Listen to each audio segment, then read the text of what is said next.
நிறைய தமிழ் செய்தி ஊடகங்கள்ல தமிழ்நாட்டு முதலமைச்சர் விஜயை அப்படின்னு எழுதுறாங்க. ஆனா தமிழ் இலக்கணப்படி இது முற்றிலும் தவறுன்னு சொன்னா நம்புவீங்களா? வணக்கம், நான் நிரஞ்சன் பாரதி, மகாகவி பாரதியாரின் எள்ளுப்பேரன், கவிஞர், பாடலாசிரியர், தமிழாசிரியர். நம்முடைய தமிழ் இலக்கண விதிகளின்படி ஒரு தனிக்குறிலோடு ஒரு ஒற்று சேர்ந்து ஒரு சொல்லாகி அதோட ஒரு சாரியை புணரும் போது ஒற்று இரட்டி.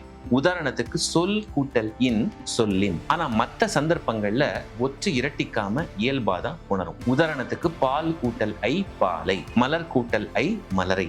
இந்த அடிப்படையில பார்க்கும் பொழுது விஜய் என்கின்ற பெயர் சொல் இன் அப்படிங்கிற சாரியோட புணரும் போது விஜயின் அப்படின்னு தான் புணரும். அதே போல விஜய் கூட்டல் ஐ விஜயை அப்படின்னு தான் புணரும். ஆனா இந்த மாதிரி இரட்டிப்பு இல்லாம எழுதுறது உங்களுக்கு ஒரு மாதிரி இருக்கு அப்படின்னா நீங்க விஜய் ஹைஃபன் இன் அல்லது விஜய் ஹைஃபன் ஐ அப்படின்னு ஒரு சின்ன கோடு போட்டு எழுதலாம். இதுதான் சரியான தமிழ். நீங்க இதுவரைக்கும் விஜயின், விஜயை அப்படின்னு தவறுதலா எழுதிருக்கீங்களா? உங்களுடைய கருத்துக்களை கமெண்ட்ஸ்ல பதிவு பண்ணுங்க.